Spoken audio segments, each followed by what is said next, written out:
Hello students, welcome to the English 1 class of class 12. Today we shall read the poem A Thing of Beauty, written by John Keats. John Keats was a British romantic poet. Although he was trained to be a surgeon, Keats decided to devote himself wholly to poetry. Keatsian sensuousness in his poem is widely accepted and praised. Now come to the discussion of the poem. A thing of beauty is a joy forever. Means a beautiful thing always gives us joy. Its loveliness increases, it will never pass into nothingness, but will keep a bower quiet for us. Bower means what? A shady place under the tree. And a sleep. What does the poet want to say here? The poet says that beauty stays forever. It never fades away. Rather, it increases with the passing time. The perception of the poet regarding beauty is that it never goes off with the passing time. Rather, it beautifies more and more. For the poet, beauty is like a beautiful shady tree under whose shade all the creatures can sleep peacefully and enjoy good health. Okay, now come to the next part.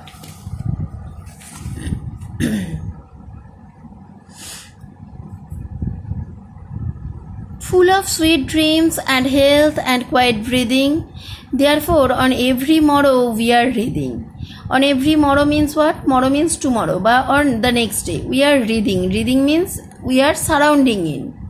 A flowery band to bind us to the earth, spite of despondence. A flowery band is binding us on this earth, spite of despondence. Though there is depression, though we are depressed of the inhuman dearth of noble nature of the gloomy days, of all the unhealthy and over-darkened ways made for our searching, yes, in spite of all, some shape of beauty moves away the pall from our dark spirits. What does the poet want to say here? The poet says that every day it is the beauty which fills with the spirit to live. Means the beauty makes us willing to live. Without beauty, the earth will be full of cruel people, sad and gloomy moments.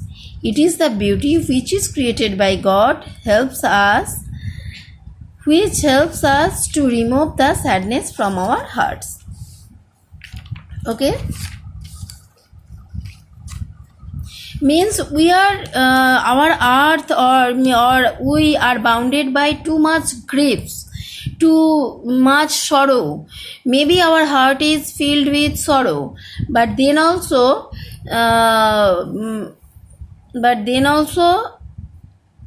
we can live, we can save our will to live only through the beauty.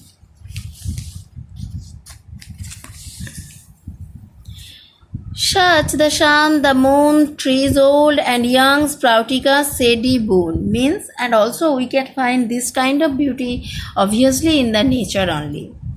The moon, the trees old and young, sprouting, everything is a shady boon, or boon means blessings to us. For simple sheep and such are daffodils with the green world they live in. Means the sheep are reared in the green world, the daffodils are smiling or tossing their heads or enjoying beautifully in the green world, and clear rills means a small stream, means clear streams that for themselves a cooling covert make against the hot season. In the hot season there are problems, there are sufferings, but then also in nature there are the ways like the greeneries, like the clear streams.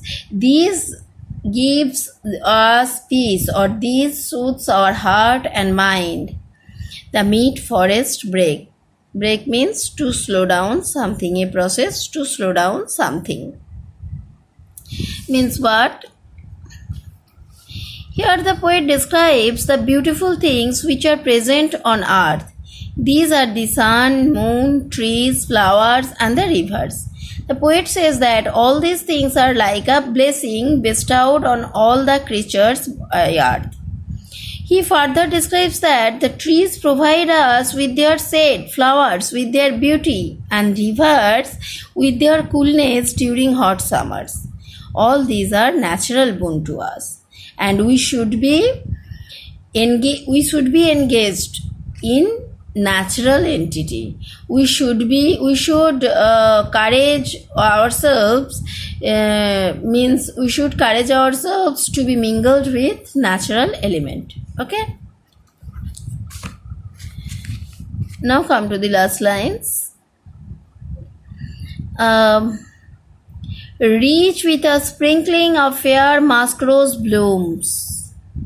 Musk rose blooms in a garden, and such too is grandeur of the dooms we have imagined for the mighty day. Doomsday, you know, which day is thought to be taken as the day of destruction of the earth. Means on that day we have imagined what? We have imagined the mighty persons, means the mighty things who are all powerful, they also will be dead, means they also will be destroyed, and all lovely tales that we have heard or read, an endless fountain or immoral drink, means everything will be ended, and endless fountain which has no end, it will be also ended, and the immoral drink, that immortal means that is eternal, that can never die, pouring into us from the heavens brink. Heavens brink means from the edge, means from the edge someone means who, the nature will pour unto us the immortal drink. Okay, what does the poet want to say here? Listen. The poet further carries on with the description of the more beautiful things present on the earth, such as the beautiful musk roses, which have such a nice fragrance. Then he describes the tales of the mighty warriors who laid their lives for their countries or for humanity. He says that these beautiful things are the gifts from God for all of us. They are like a nectar given by God to us, and these are those beauties which are immortal and give us a reason to live on this earth. Despite having so many sorrows in our life, means in our life maybe there are some sorrows, there are some pains, but we should be happy, enjoying the beauty of nature. Okay, so students, this is the discussion of today. I hope you have enjoyed the class. Any other chapter will be discussed in any other class. Till then, stay inside, stay safe, and be happy. Love you all, my dears. Bye.